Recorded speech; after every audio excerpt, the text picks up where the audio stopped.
So thank you everybody for being here and joining us tonight for the third day of the Arab Architecture Week. Tonight I'll be sharing with you how residential neighborhoods in Abu Dhabi were planned and developed between 1961 and 1990. As we all know, the onset of oil wealth in Abu Dhabi in the early 1960s included the recruitment of foreign consultants to generate town plans for the city, and these included purposeful plans for new residential neighborhoods. So this presentation is going to take a very simple sequence. I'm going to start off by taking you through, looking at the composition of traditional neighborhoods or neighborhood clusters, and then examining the proposed plans for the residential neighborhoods. And within this, there are 5 consultants that I'll be focusing on. So there's John Harris, 1961 or 1962, Sir William Harcroze and company, and Scott and Wilson and Kirkpatrick and partners, that's a mouthful, also known as the Abu Dhabi consultants, their plan in 1962, Arabicon, that's 1967, Dr. Abdurrahman Makhlouf in 1968, and then finally W.S. Atkins and partners overseas in 1990. Sorry, are you moving the slides? Because it's still not working. Yeah, I moved to the second slide. No, can you make it read mode instead of full screen?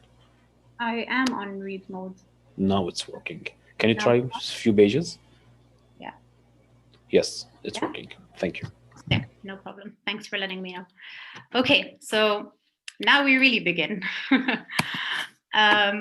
In the past, as we all know, urban planning wasn't really a common practice or profession in Abu Dhabi. Like many historic areas, the settlements grew organically and were organized as a result of tradition or custom. There are many scholars such as Stefano Bianca and P.T.H. Unwin who wrote about the general characteristics of the pre-industrial Arab city or Islamic city. I mean, that term's debatable, but let's not go there. They listed similar components. There is the citadel or the fort, the palace, the mosque, the souk, courtyard houses, residential unit, narrow winding streets, and water supply systems. Most, if not all, of these elements existed in pre-oil Abu Dhabi. And life on Abu Dhabi Island actually dates back to 1761, for those of you who don't know, when the Banias tribe moved their base from the depths of the desert to the coast, following the discovery of potable water.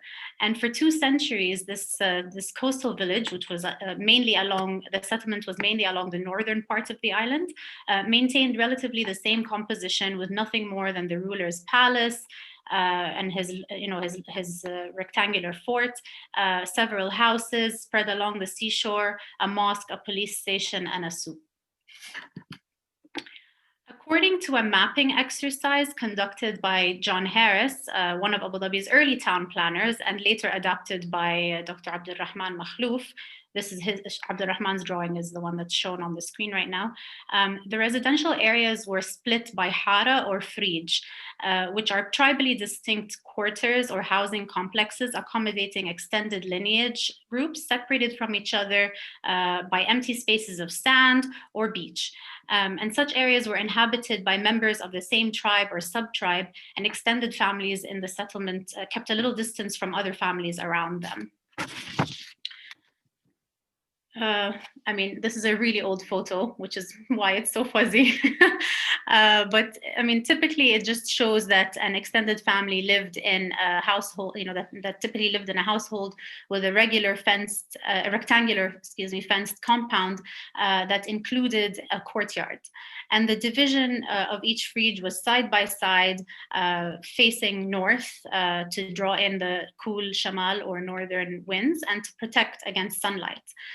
The compounds were connected by a series of random internal walkways known as sikak, and these also connected the homes to community facilities like mosques and intimate public spaces known as barahat.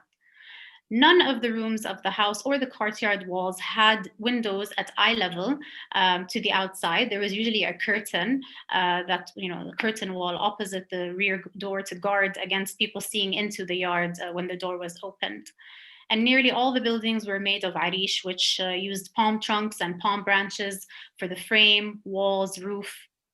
The exceptions were a small number of coral, mud brick, or clay houses that belonged to the wealthier residents and the ruling family, and some of these had an upper floor, and a wind tower for cooling. When the British oilmen returned to Abu Dhabi after the Second World War to reinitiate oil exploration, this pattern of residential neighborhoods was maintained, and it continued as such despite the onset of oil wealth. And this traditional way of life really suited Sheikh Shakhbout bin Sultan Al Nahyan, who ruled tribal and Bedouin Abu Dhabi since 1928. It wasn't until the British government began to become involved in the internal affairs of the Emirate that the development plans were initiated. And this was followed by a series of town plans for the city, all of which included specific plans for residential neighborhoods, as I mentioned. But before I get into that, it's probably worth noting how the British government was involved in the region and how this affected town planning. The British government essentially operated in the Gulf through the British government of India. The structure of their organization and representation in the Gulf followed a system established by the East India Company several centuries earlier, whereby the senior British official in the Gulf was known as the British political resident. He was first based in Bushar in Iran and then Bahrain, which reflected the reorientation of the British policy from developments in Iran to those on the Arabian Peninsula, which was a significant post-World War II change. And this was also closely related to the return of oil exploration in the area. Beneath the political resident were political agents and political officers. The first political agent in the area was sent to Sharjah in the UAE. Well, back then it wasn't yet the UAE, but in 1829. In 1953, this post was raised to political agent, and in 1954, he was moved from Sharjah to Dubai. Until 1961, the political agent in Dubai was responsible for all of the trucial states, what they were called back then, but was assisted from 1957 onwards by a political officer that was residing in Abu Dhabi. In 1961, the Abu Dhabi post was then upgraded to political agent, because the discovery of oil in commercial quantities had been announced in 1960, and it was anticipated that there would be a surge in development and in commercial activities. So the presence of the political resident and the political agents came to greatly influence urban planning or urban development in Abu Dhabi. So this is an old archival document. When oil was discovered in 1958, Sheikh Shakhbout was cautious about facilitating development. That's because when he inherited Abu Dhabi, it was poverty-stricken and politically unstable, and he preferred to save money from the oil income for any future emergencies. He also feared that any change would, erode the traditional way of life. And, but after some time, he finally agreed, to develop Abu Dhabi a little bit. And upon the recommendation of the British political agent, he hired experts to assemble a development plan for Abu Dhabi. The first expert, who arrived in 1959, was British architect John Harris. In parallel to the development of the Harris plan, Sheikh Shakhbout also hired the Abu Dhabi consultants to create a development plan for Abu Dhabi, although it's not clear why he entered into two agreements at the same time. By May 1962, the Abu Dhabi consultants submitted a development plan to Sheikh Shakhbout, replacing John Harris in planning Abu Dhabi. Both the Harris plan and the Abu Dhabi consultants plan included ideas for residential neighborhoods and housing, as we'll see next. So a little bit about John Harris, the first town planner in Abu Dhabi. He was a graduate of the Architectural Association School of Architecture and served as a lieutenant in the Royal Engineers in Hong Kong from 1940 to 1941.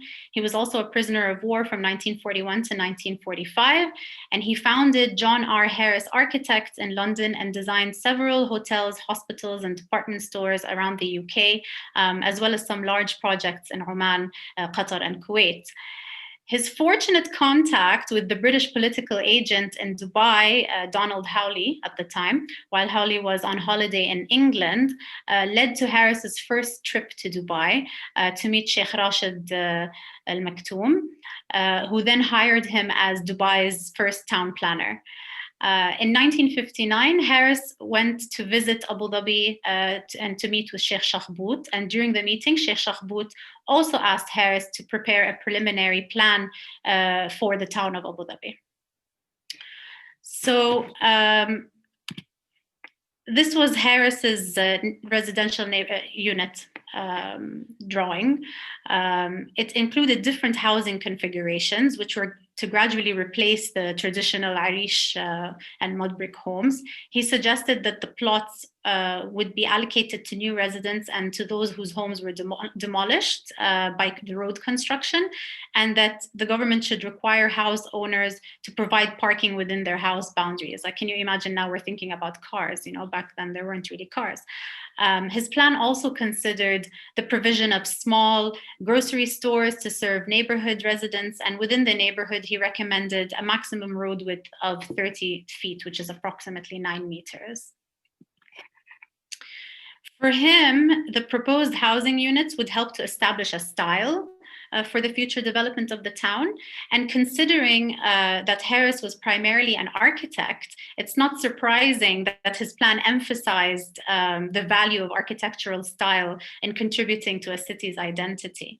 In fact, most planners in the post-war years were architects by training, which explains why aesthetic considerations were regarded as central to town planning. Harris was also influenced by the modular nature of British new towns, which was the trend of post-war planning in England. The UK-based consultancy, Sir William Halcrow and Partners, had an established reputation for civil engineering and for leading large port, maritime, and railway projects in different parts of the world. Not much is known about Scott and Wilson Kirkpatrick and Partners. There wasn't really much archival info about them. If anyone knows anything about them, please send it my way. But anyway, the story is that Halcrows were already working in Dubai on big projects like the Creek. And the story also is that the new political agent liked them and was trying to bring them to replace John Harris. And the other story also is that both William Halcrow and Scott Wilson Kirkpatrick were surveying in Abu Dhabi, and through that the surveying they bumped into each other, and it probably made sense to join forces. I don't know what's the truth, but these are the stories. Interestingly, so together they became known as Abu Dhabi Consultants, which makes my life much easier. I don't have to say this mouthful of names. So the Abu Dhabi Consultants, their plan for the residential neighborhood included suggestions that, funny enough, were actually drawn up by John Harris. You can see John Harris's name in the bottom left corner. Here, the neighborhood was designed for a total population of about 7,000 persons with a mixed income range. The idea was to create a complete neighborhood that would provide all the local facilities needed by this population for a full community life, which would respect their traditional ways and yet provide for the improved standard of living that was envisioned by the whole development. And this included the provision of 6 mosques, shops, a clinic, a nursery school, a primary school adjoining the playing field, a police station, and a community center. The plan also mentioned a library and a bus station, though these were not indicated on the diagram. The housing units, which are labeled as 3 in Arabic on the drawing, would be arranged in staggered groups to obtain the greatest benefit from the prevailing winds and to provide an efficient layout of services, electricity, water, drainage. Each group would consist of about 4 rows of houses with almost every 2 rows adjoined back to back, and each row containing about 8 plots abutting each other. Generous provision of open areas would be made around the housing groups to provide parking facilities, play areas for children, and meeting places for adults. And a complete system of internal roads and pathways would be built with only a limited number of connections to the through routes, which would all be located outside the area. Unlike the Harris plan, the Abu Dhabi consultants plan does not move into the level of architectural detail. However, it does advise that the character of building development, and I quote actually, that the character of building development should be such that it continues to reflect the local traditions while providing for the anticipated increased standard of living. There should be ample open spaces suitably planted to give the impression of space, and the buildings should be low and conform with the indigenous style while taking advantage of modern techniques. Looking at photographs of the city or the town in the early to mid 1960s, the overall appearance of traditional neighborhoods do not seem to have changed much at all. Therefore, it's highly unlikely that the neighborhood designs put forth by the experts ever came to fruition. This could be attributed to Sheikh Shakhbout's vision of preserving the traditional way of life, as he was convinced that modernization would only bring more problems than benefits. In 1966, Sheikh Shakhbout was superseded by his brother, Sheikh Zayed bin Sultan Al Nahyan, as the ruler of Abu Dhabi. Sheikh Zayed's first priority was to share the oil wealth with the people and to compensate them for decades of hardship. He was determined to provide them with decent living conditions and wasted no time in moving development projects along. In order to develop Abu Dhabi as quickly as he envisioned, he realized that he needed to reach out to foreign labor or foreign experts as a necessity.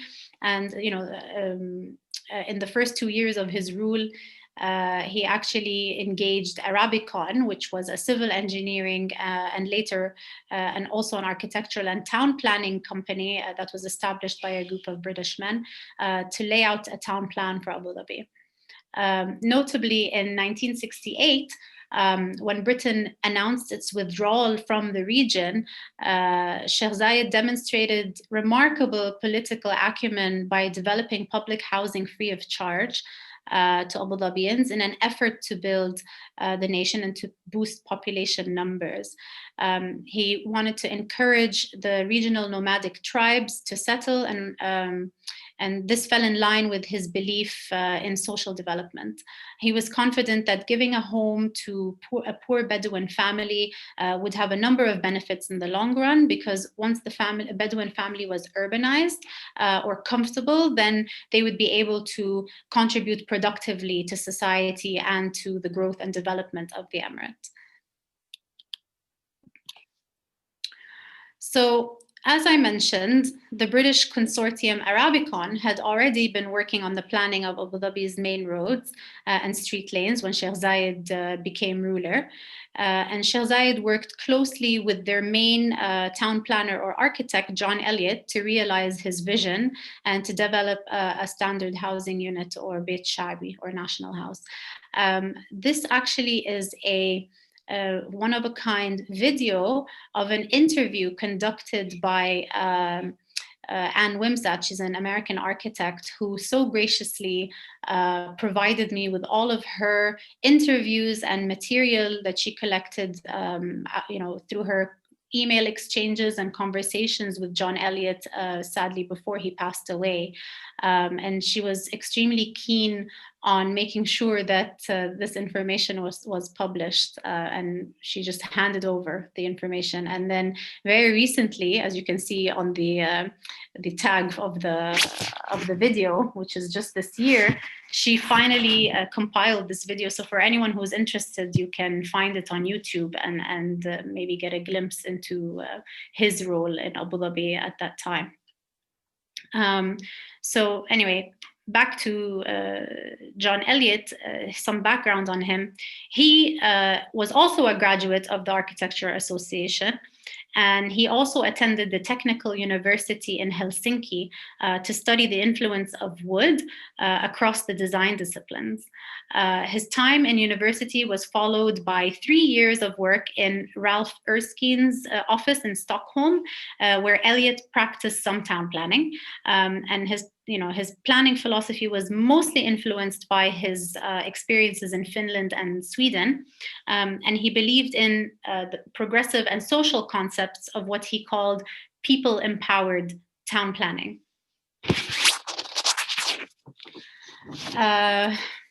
So with frequent input from Sheikh Zayed, John Elliott led the creation of the Arabicon plan.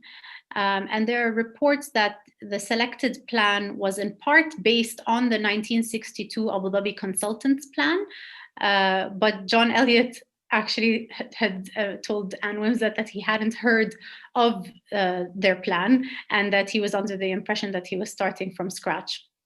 I don't know. So, but he does mention that his plan had to accommodate the roads that were being built prior to his involvement. Anyway, his ideas were aligned with Sheikh Zayed's aspirations and social intentions for Abu Dhabi.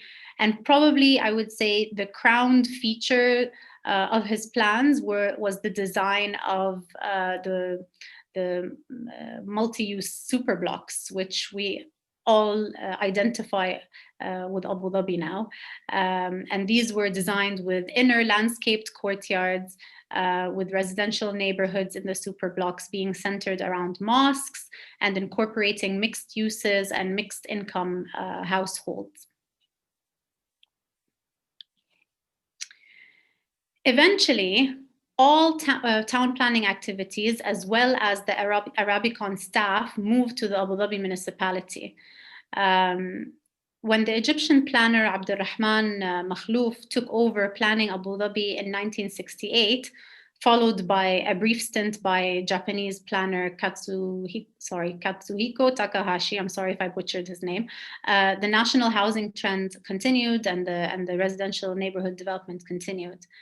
Dr. Abdurrahman Makhlouf, who I had the honor of meeting a few years ago, and he's still as sharp as ever, God bless him.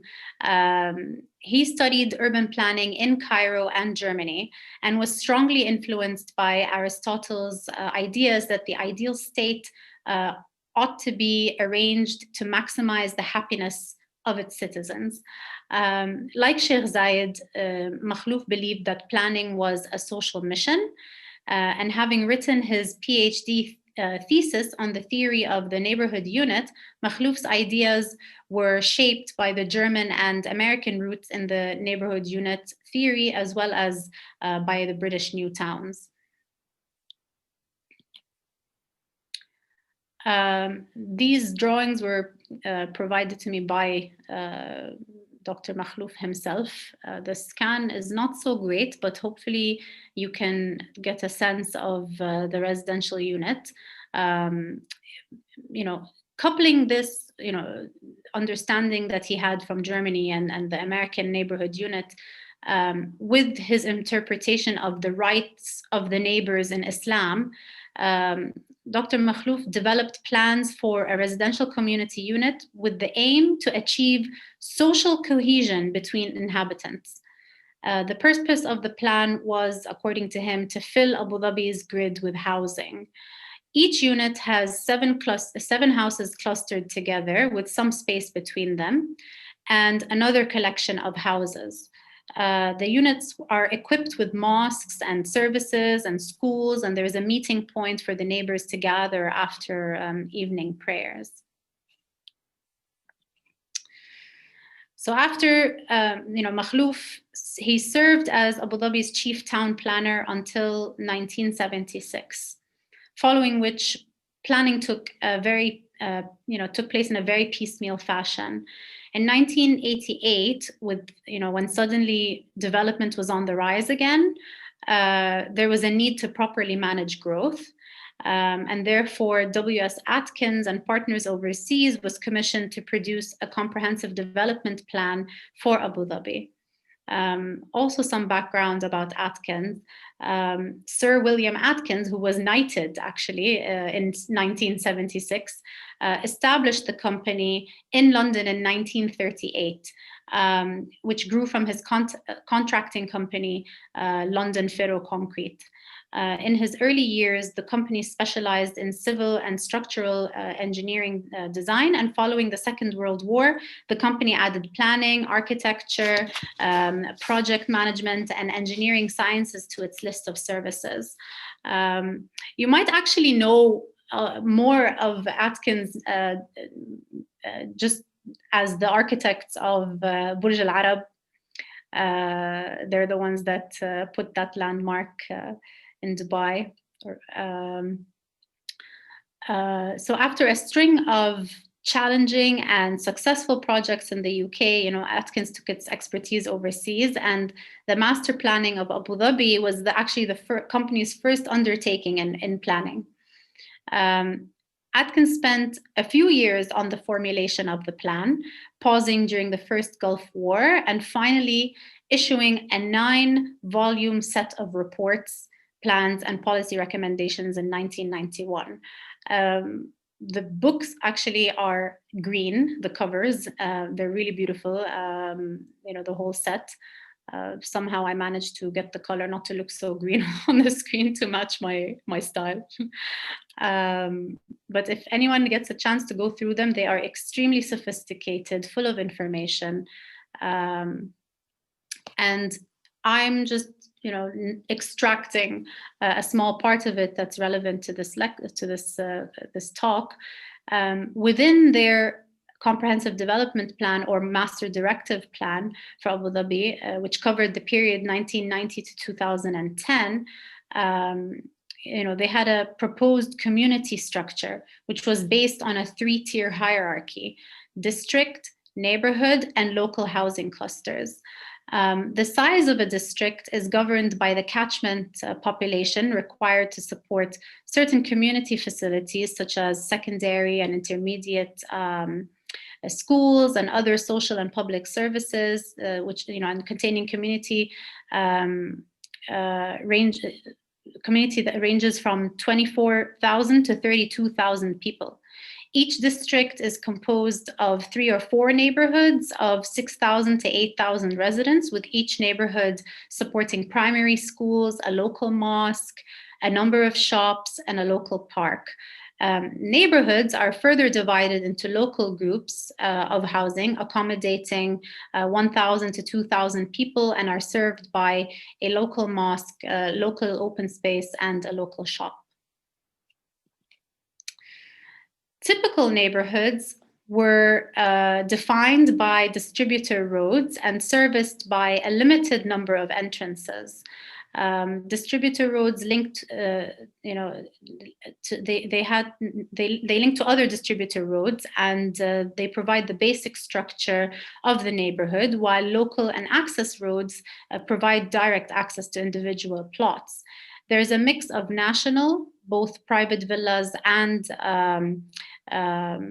national housing. Here it's called low-cost housing, and non-national housing, which were investment villas and apartments within each neighborhood, with varying densities, plot sizes, plot arrangements, and other development controls.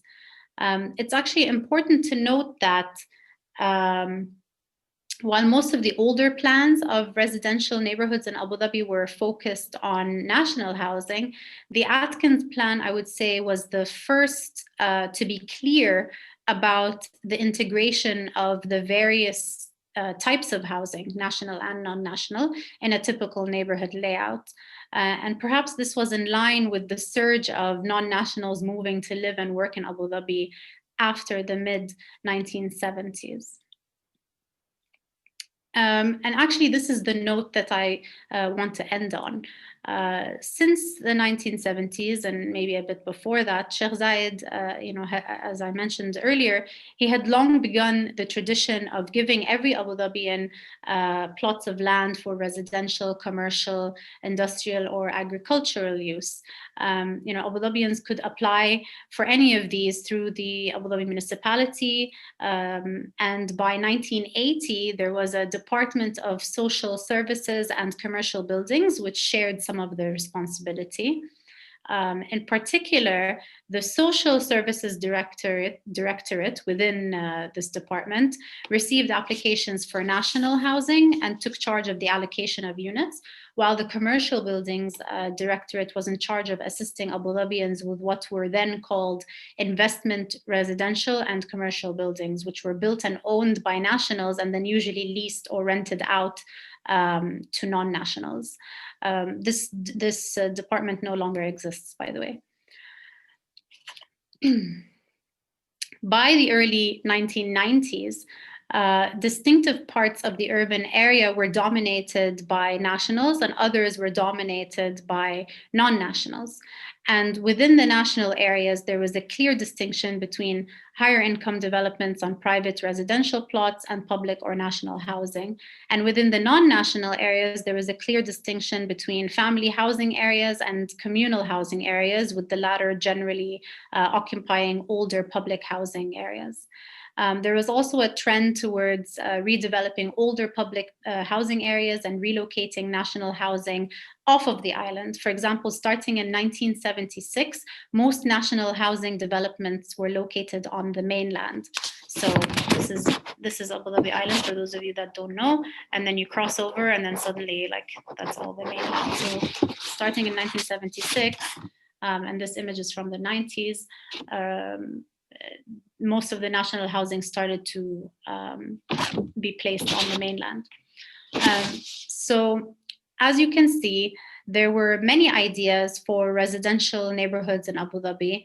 And as the city grew to accommodate more and more people from around the world, the neighborhood layouts changed and national housing began to be more concentrated on the mainland, which is a trend that is continuing today.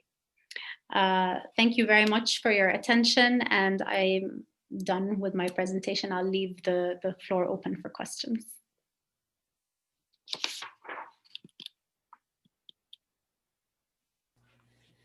Thank you, Dr. Rima.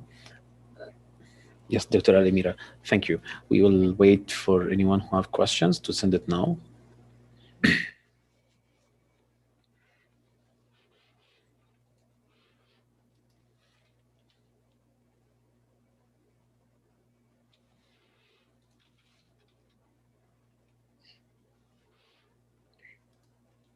While someone formulates a question, I'll just let you know that this is how you can find me. My email is reem.alamira@gmail.com, and you can find me on Instagram as alamira.reem.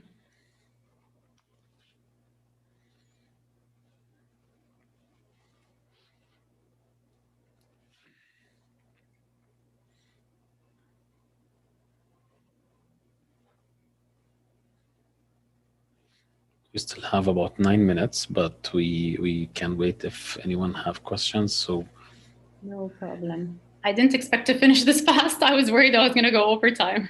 No, it's okay. We will notify you that we have time. We are sorry, we don't have voice questions, only written questions. So this is the first question we had from Hansa. Could we get these documents or the whole plan for Abu Dhabi?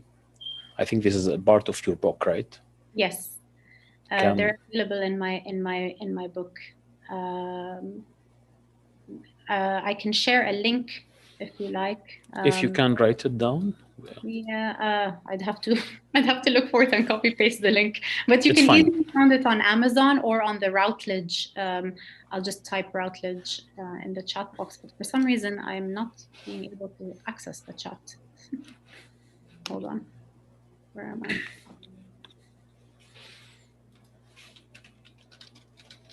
I've never actually tried to go on the chat while I am presenting, so Yeah, I think it's up.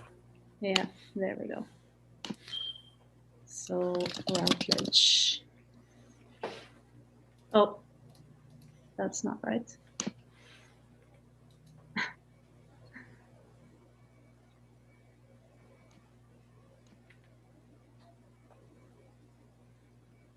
Okay, I'm clearly having technical issues finding the chat. I don't know what I just did. Oh, here we go.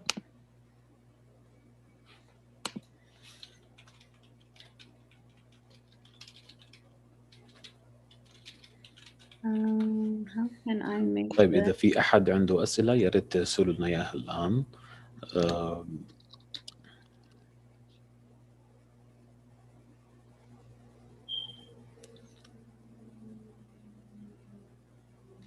I received a private question that I'm sure I would be. No, okay. they should send it to ArchiNet. It's fine. We had a question from Roseanne. If you were there in the first time planning, would you do it the same way? That's an interesting question. If I was there for the first town planning, I mean, I think it would depend how we would answer that question, because would I have been trained at that time in the same way as the town planners, you know, what the knowledge that they had, because back then, you know, they came in with knowledge about modern urban planning and you know, post-war planning and British new towns, and this is what they brought to the table. So if I'm answering the question as though I am a trained architect or planner, actually, I would say that the majority were actually architects that were trained, and they weren't necessarily town planners. They just happened to get some experience in town planning and you know, bring that here. But if I were a trained architect, or you know, in a similar situation, I feel like I probably would have had the same suggestions just based on my training or what I learned. But if I were with the knowledge that I have now, and you know, having the experience of urban planning here and in the US, and I even have some experience in Brazil and Italy, I would say that I don't know. I mean, some things might be different. It wouldn't. I wouldn't follow a very big separation of uses, let's say, of functions. I think I would probably vibe more with the Atkins plan, because it had a lot more of a mixing of uses and a mixing of residents, and I would definitely, you know, what I liked in most of the plans is that they cared about community life, and I would for sure that trend I would carry on. So yeah, that would be my reply. Okay, so we have another question from Dr. Abir. Did anyone do an evaluation for the quality of life in the early design neighborhood and the contemporary ones, and a comparison with the traditional ones as well? Did anyone do? Can you repeat the first part of the question? Okay. Did anyone do an evaluation for the quality of life in the early designed neighborhood and the contemporary ones, and a comparison with the traditional ones as well? I actually don't know. Would you like to take that on as a research project? Because I think it would be really interesting to see, you know, what I've been sort of experiencing through my work is that there has been a little bit of an interest in going back and learning from these indigenous ways of designing settlements, and you know, there's a sort of wisdom to that way of planning. So I'd be really curious if there was a study that showed that you know, the difference in the quality of life, if there is a difference in the quality of life, and what, you know, what is it? So yeah, if you're happy to take on the research project, let me know. There's another question from Hussein. How would you compare the post-90s urban planning in Abu Dhabi to the one to which took place in 1961, 1919, and whether it in outer Abu Dhabi or areas such as Reem Island and Saadiyat? Okay, that was a very long question. Can you repeat it again? I'm sorry. Okay. How would you compare the post-90s urban planning in Abu Dhabi to the one to which took place in 1961 to 1990, whether in outer Abu Dhabi or areas such as Reem Island or Saadiyat? Okay, so if I understand correctly, the post-90s planning, how was that in comparison to the planning that was in 1960? Yeah, 1961 to 1990. So 90, okay. So the plan that came after, which was mainly after the Atkins plan, was mainly that back then it was in 2007, it was announced as the 2030 plan for Abu Dhabi, or Plan Capital 2030, which focused on metropolitan Abu Dhabi, which is basically the same. Hold on, let me just go, like the same area that's sort of shown here. Because, as you know, Abu Dhabi is a large emirate and covers a lot of land, but this is the focus of the 2030 Plan Capital. And I would say that, I mean, first of all, the land that's the land use, the land that's used up for the plan is much more than the one that was in 1960s. Like 1960s was really just like up here, you know. Now Okay. more and more it's gone we will go more few minutes because the next speaker couldn't join until now. He's joining in a few seconds, so we will have more questions. We have question from Reem. How, from your point of view, can we reflect traditional urban planning in nowadays planning? What are the important elements we can adapt? That's a very good question. I mean, again, I believe there's a lot that we can learn from the traditional way that settlements were laid out. For example, the way that you would put the houses like to face a certain way to get, you know, more of the cool winds, to channel the winds. Having the public spaces, which was sort of it was part of the neighborhood planning for the 2030 plan as well. Like they were trying to go back to that as well. I think that it's these the sikak and the barahat, like the public spaces where people can gather, you know, the wisdom of having the buildings facing a certain way. I mean, materials, we would need to, you know, we can't really go back to using arish unless we can come up with a new, you know, experiment with new ways of using it, but in a modern, you know, using a modern technique, but not be so kitschy about it. I think those are, for me, the most things that I would be interested in seeing again. Okay, we'll have another question. What is the impact of the designs of these early districts on the urban development of Abu Dhabi? The impact of the design of these districts? Mm-hmm. I think the most one that I would say really had an impact was the start of the super blocks. It really, I would say, gave Abu Dhabi its character, at least downtown Abu Dhabi its character. having these super blocks, at some point it was about having the taller buildings on the outskirts and the smaller ones in the middle.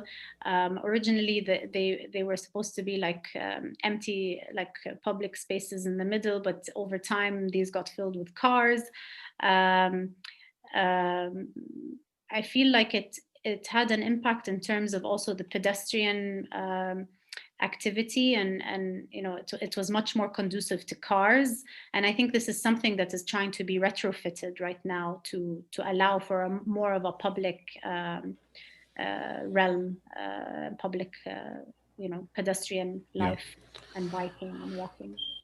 Okay, thank you, Dr. Amira Reem, for this wonderful presentation talk, and hopefully we'll see you soon. Thank you very much. Thank you for having me. Thank you. Take care. Bye.